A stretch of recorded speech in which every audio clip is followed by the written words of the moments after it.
Dear students, आज के lecture में हम एक्सप्लेन करेंगे क्लोज पैकिंग इन सॉलिड्स। हमें पता है कि किसी भी मैटर के जो कंस्टिट्यूएंट पार्टिकल्स हैं वो हार्ड स्फीयर्स होते हैं।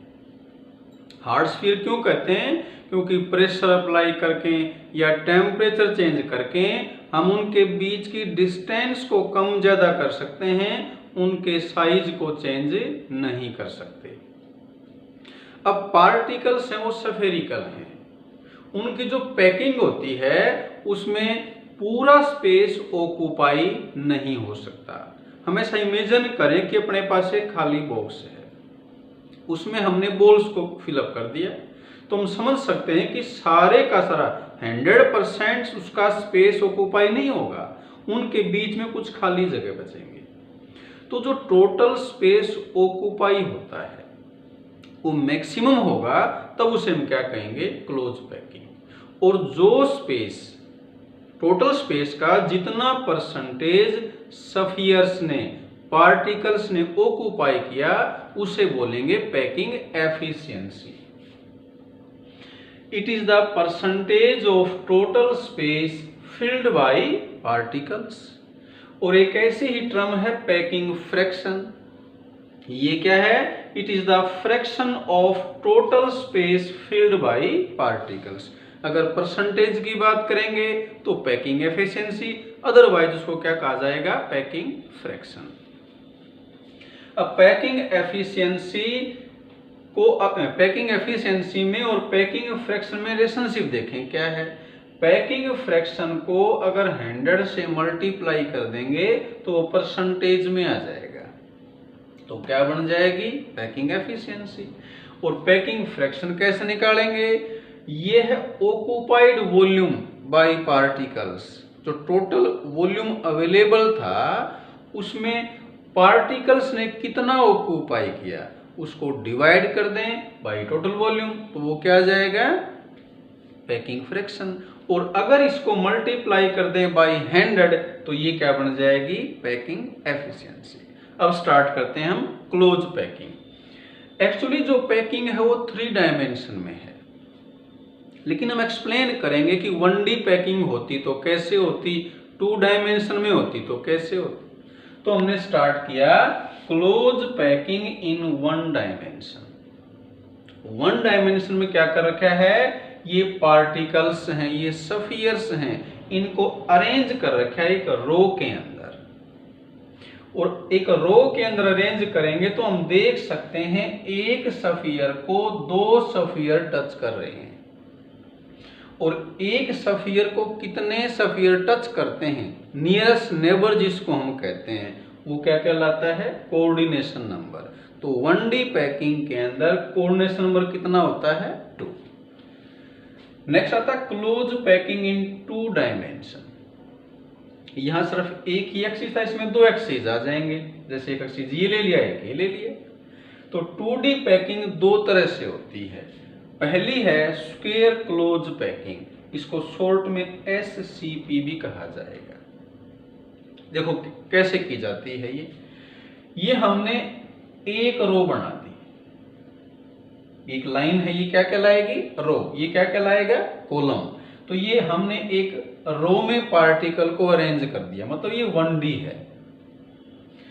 दूसरी रो के पार्टिकल्स को फर्स्ट रो के स्फीयर्स के ठीक नीचे रख दिया, और इसी तरह से थर्ड रो के स्फीयर्स भी सेकंड रो के एग्जैक्टली नीचे रख दिए। तो ऐसा करने से हम क्या देख रहे हैं? सारे पार्टिकल्स एक लाइन में हैं, हॉरिजॉन्टली भी और वर्टिकली भी। तो इस तरह का अरेंजमेंट जिसमें पार्टिकल्स हॉरिजॉन्टली और वर्टिकली अलाइन हो, एक लाइन में हो, उसे हम बोलते हैं स्क्वायर क्लोज पैकिंग। और इस पैकिंग को AA क्लोज पैकिंग भी बोलते हैं। क्यों बोलते हैं? क्योंकि इसमें सारी रो एक जैसी हैं। इसको हमने ए रो कह दिया तो ये भी ए रो कहलाएगी, ये भी ए रो कहलाएगी। तो ये AA क्लोज पैकिंग भी कहलाती है। लिखना क्या इसके अंदर? Spheres are arranged in this इस पैकिंग की हम बात कर रहे हैं। In this packing spheres are arranged in such a way that they have horizontal as well as vertical alignment. बात क्लियर है? ये सारे एक लाइन में हैं, हॉरिजॉन्टली भी और वर्टिकली भी। और it is also known as a close packing. और इस पैकिंग के अंदर कोऑर्डिनेशन नंबर कितना है? 4। 2D SCP क्वेश्चन है ये टेक्स्ट बुक में। 2 डायमेंशन SCP में CN कितना होता है? 4। अब देखिए CN 4 क्यों है और इसको स्क्वायर क्लोज पैकिंग क्यों कहा जाता है। किसी भी एक सफियर को मान लें जिसके सभी तरफ सफियर्स प्रेजेंट हों। मैंने देखो ये सफियर कंसीडर किया, ध्यान से देखें। क्लोज पैकिंग टॉपिक आसान है लेकिन थोड़ा ध्यान से देखना पड़ेगा, कुछ डायग्राम बुक से भी देखने पड़ेंगे। ये तो 2D है, यहीं से क्लियर हो जाएगा। अब इस सफियर को देखें, 4 सफियर टच करते हैं, ये सेकंड, ये थर्ड वन और ये फोर्थ वन। इन चारों सफियर के सेंटर्स को मिलाया तो एक शेप बन गई। क्या शेप बन गई? स्क्वायर। इसलिए इसको स्क्वायर क्लोज पैकिंग कहते हैं। और एक सफियर को क्योंकि 4 सफियर टच करते हैं तो कोऑर्डिनेशन नंबर कितना हो गया? 4। तो ये था about A square close packing. दूसरी है 2D पैकिंग के अंदर हेक्सागोनल क्लोज पैकिंग, शॉर्ट में HCP कहा जाएगा। अब ये यहां दिखा रखा है हमने HCP, ये इसकी पहली रो है, इसको हमने A कह रखा है। अब ये जो बीच में खाली जगह बचती है ना, इनको डिप्रेशंस कहा जाता है। तो HCP के अंदर सेकंड रो के सफियर को हमने प्लेस किया है कहां? In the depression. Second row को फर्स्ट रो के डिप्रेशन में, थर्ड रो को सेकंड के डिप्रेशन में, और ये इस तरह से आगे चलता जाएगा। तो ध्यान से देखें, जो सेकंड लेयर सेकंड रो है वो पहले जैसी नहीं है। क्यों? क्योंकि सेकंड रो के सफियर पहली रो के सफियर के ठीक नीचे नहीं है। देखो यहां ठीक नीचे थे, इसमें डिफरेंट है। तो सेकंड रो पहले वाली से डिफरेंट है, उसको B कहा, B नाम दे दिया। अब ध्यान से देखें, थर्ड रो के सफियर बिल्कुल फर्स्ट रो के नीचे, यानी कि फर्स्ट और थर्ड के सफियर अलाइन हैं, एक लाइन में हैं, एक जैसे हैं। तो थर्ड रो ठीक किस जैसी होगी? फर्स्ट जैसी। सिमिलरली जो फोर्थ आएगी वो सेकंड जैसी आएगी। तो इसको AB पैकिंग भी कहा जाता है। और इसमें देखें, जो एक सफियर है उसके सराउंडिंग में 6 सफियर हैं, ये हमें क्लियर है। मैंने 6 सफियर के सेंटर को आपस में ज्वाइन कर रखा है तो एक ज्योमेट्री बन गई। कैसी ज्योमेट्री है ये एक हेक्सागन बन गया। इसलिए इसका नाम क्या है? हेक्सागोनल क्लोज पैकिंग, या क्या बोलेंगे इसको? AB close packing. तो यहां CN कितना हो गया? 6। तो ये लिखना है इसके अंदर HCP 2D के अंदर, ये 2D पैकिंग को बता रहे हैं हम। कैसे किया हमने इसमें? In this packing spheres of second row are placed in depression of first row. Spheres of third layer, ये लेयर नहीं यहां पर रो है, ये लेयर आती 3 डायमेंशन के अंदर। Spheres of third row are placed in the depressions of second row and so on, ऐसे चलता रहेगा। It is also known as AB close packing, और इसमें CN कितना है? 6। तो 2D पैकिंग तक शायद सबको क्लियर हो गया। आगे स्टार्ट कर रहे हैं close packing in 3 dimension. Actually solids में जो पैकिंग होती है वो 3D ही होती है। जैसे हमने 2D पैकिंग में बताया था कि हम डिफरेंट रो को अरेंज करते हैं, तो इसको ऐसे समझें, अपने पास एक खाली बॉक्स है, उसकी हमने बॉटम को पूरी तरह से सफियर से, बॉल से कवर कर दिया, तो उसमें डिफरेंट रो से मिलकर एक लेयर बन गई। ये डिफरेंट रो हैं, ये एक लेयर बन गई। अब जो फर्स्ट लेयर बनी है उसका अरेंजमेंट कैसा है, हेक्सागोनल। सॉलिड्स में एक्चुअली अरेंजमेंट कैसा होगा फर्स्ट लेयर का, हेक्सागोनल, क्योंकि एक्चुअली 3D पैकिंग ही होती है। तो ये हमने पॉइंट्स बना के बता रखा है। फर्स्ट पॉइंट है spheres of first layer are arranged in hexagonal pattern. Hexagonal pattern का मतलब क्या है, ये देखें, जैसे हमने 2D पैकिंग बताई थी, एक स्फीयर के सराउंडिंग में 6 स्फीयर हैं और अरेंजमेंट वो कैसा आया है, हेक्सागोनल, इसलिए इसको हमने हेक्सागोनल पैटर्न बोल दिया। अब ध्यान से देखें, इसमें एक स्फीयर के सराउंडिंग में 6 वॉइड बनती हैं।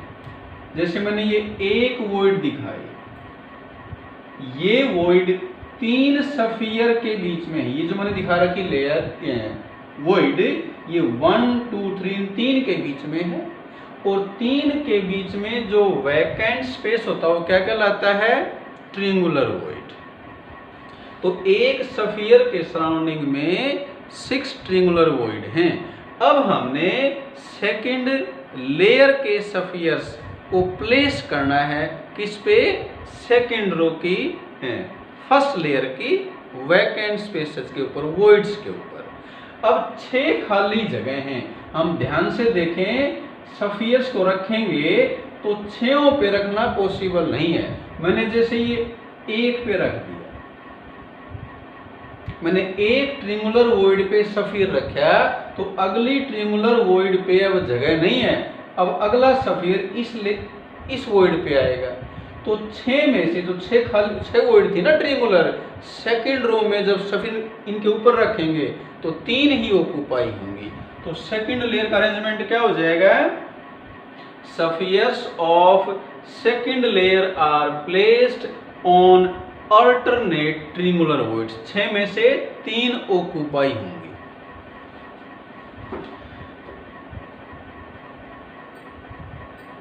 अब थर्ड लेयर देखें, थर्ड लेयर के स्फीयर्स को हमने कहां प्लेस करना है, सेकंड लेयर के अंदर जो वैकेंट स्पेस है। ये आगे डायग्राम है, ये यहां बनना डिफिकल्ट है, इसको आप बुक से देखेंगे। सेकंड लेयर के स्फीयर अरेंज होने के बाद हम देखेंगे वहां 2 तरह की वॉइड्स आएंगी। एक वॉइड जो 4 स्फीयर के बीच में प्रेजेंट है, टेट्राहेड्रल, और दूसरी जो 6 स्फीयर के बीच में है वो ऑक्टाहेड्रल वॉइड। अब हम इन 2 में से एक के ऊपर ही स्फीयर को प्लेस कर सकते हैं। अगर हमने स्फीयर्स ऑफ थर्ड लेयर को प्लेस किया ऑन टेट्राहेड्रल वॉइड, तो वो तीसरी लेयर के स्फीयर ठीक फर्स्ट लेयर के ऊपर आ जाएंगे। जैसे ये मैंने रो दिखा रखी है, जैसे तीसरी रो फर्स्ट रो जैसी है 3D पैकिंग के अंदर, इसी तरह से थर्ड लेयर के स्फीयर कहां पर आएंगे, ऑन फर्स्ट लेयर। तो फर्स्ट लेयर को हमने ए कहा, ये तो रो है, एक्चुअली उसमें लेयर आएंगे 3D पैकिंग के अंदर। फर्स्ट लेयर को हमने क्या कहा, ए। सेकंड ए से डिफरेंट है, फर्स्ट से तो बी कहा, लेकिन थर्ड लेयर है वो कैसी आई, फर्स्ट जैसी आई। फोर्थ कैसी आई, सेकंड जैसी। तो इसमें ए बी लेयर आ जाएंगी, तो ये ए बी क्लोज पैकिंग कहलाएगी। अब उन सभी लेयर्स को कंबाइन कर देंगे तो बुक से डायग्राम देखेंगे, अब वो हेक्सागन बन जाएगा। इसलिए इस पैकिंग का नाम है हेक्सागोनल क्लोज पैकिंग, और इसी का नाम है A B close packing. A B तो क्लियर है, क्यों कहा इसको, क्योंकि इसमें first layer second layer third first जैसी है, फोर्थ सेकंड जैसी है, इसलिए ए बी कह दिया। और हेक्सागोनल क्यों कहा इसको, क्योंकि जो ओवरऑल अरेंजमेंट आएगा वो कैसा आएगा, वो एक हेक्सागन जैसा आएगा, इसलिए इसको हेक्सागोनल क्लोज पैकिंग कहेंगे। तो इसमें मैंने कुछ पॉइंट वाइज बना के लिखा है, एग्जाम में अगर पूछते हैं तो ये हमने ऐसे लिखना है। अब ये मैंने थर्ड लेयर तक बताया, थर्ड पॉइंट तक। फोर्थ पॉइंट क्या है, इसमें जो कोऑर्डिनेशन नंबर है वो कितना होगा, 12। 12 कैसे होगा? जैसे ये एक लेयर है, हम देख सकते हैं एक लेयर के अंदर एक सफियर के सराउंडिंग में कितने सफियर हैं? 6। अब हमने इस लेयर के ऊपर जब सेकंड लेयर रखी तो अभी बताया था अल्टरनेट ट्रिंगुलर वॉइड पे सफियर रखे, तो 6 में से कितनी ऑक्यूपाई हुई? 3। तो इसके सराउंडिंग में अब 3 पॉइंट और आ गए अगली लेयर में, उसके नीचे है वहां भी 3 होंगे, तो एक पॉइंट एक सफियर के राउंड में कुल कितने सफियर आ जाएंगे? 12। 12 कैसे? 6 तो इसी प्लेन में, 3 इसे ऊपर वाली लेयर में और 3 इससे नीचे वाली लेयर में, तो यहाँ कोऑर्डिनेशन नंबर कितना होगा? 12। और पैकिंग एफिशिएंसी मतलब जो टोटल स्पेस है उसका 74% ऑक्यूपाई होगा, 26% क्या रह जाएगा? वैकेंट, एम्प्टी रह जाएगा। ये क्लोजेस्ट पैकिंग है, इससे क्लोज पैकिंग नहीं हो सकती। तो जो टोटल स्पेस अवेलेबल होगा उसका 74% ही मैक्सिमम ऑक्यूपाई हो सकता है, 20% हमेशा क्या रहेगा? वैकेंट।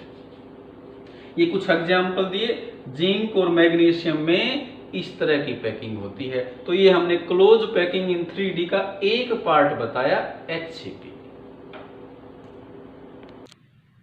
3D पैकिंग की सेकंड टाइप है क्यूबिक क्लोज पैकिंग, इसको CCP और FCC बोलते हैं। FCC इसलिए बोलते हैं कि लास्ट में जो अरेंजमेंट आता है वो FCC यूनिट सेल जैसा आ जाता है, जिसमें पॉइंट्स प्रेजेंट होते हैं at corners as well as face centre. First और सेकंड लेयर का अरेंजमेंट दोनों में एक जैसा है, HCP में और CCP में। डिफरेंस स्टार्ट कहां से होता है? थर्ड लेयर से। सेकंड लेयर के बाद दो तरह की वॉइड्स आती हैं, टेट्राहेड्रल और ऑक्टाहेड्रल। अगर हमने थर्ड लेयर के सफियर को टेट्राहेड्रल वॉइड पे रखा तो बन गया था HCP, और अगर थर्ड लेयर के सफियर को हम प्लेस कर दें ऑन ऑक्टाहेड्रल वॉइड, तो अब जो थर्ड लेयर आएगी वो फर्स्ट और सेकंड से डिफरेंट आएगी। पहली लेयर को हमने A कह दिया, सेकंड को B कहा, थर्ड को C कहा, फोर्थ लेयर है वो फर्स्ट जैसी आएगी, फिफ्थ है वो सेकंड जैसी आएगी। तो ये पैकिंग क्या कहलाएगी? ABC close packing. तो थर्ड पॉइंट में क्या लिखा हमने?